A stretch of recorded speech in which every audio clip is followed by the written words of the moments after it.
CO2, cupru, CO2, zinc, gansuri speciale, CO2 plus CH3. La toate avem aminoacizi. Aceasta este ordinea.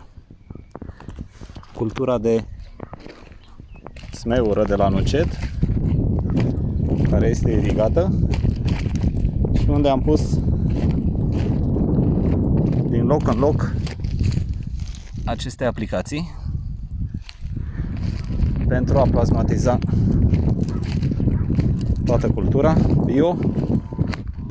Aici avem sera plasmatică. Din nou aceste furtunuri.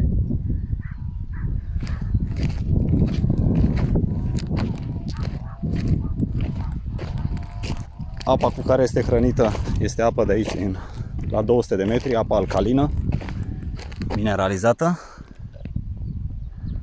Și uitați ce o să vedeți și rezultatele la vară.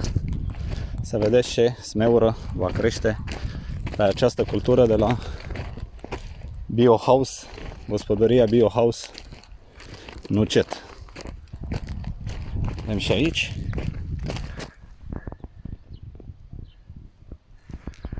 Aceasta este cultura.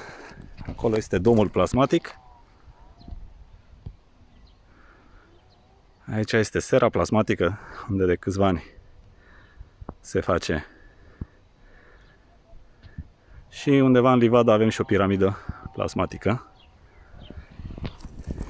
Sper că v-am inspirat cu acest video și spor la treabă, fermieri!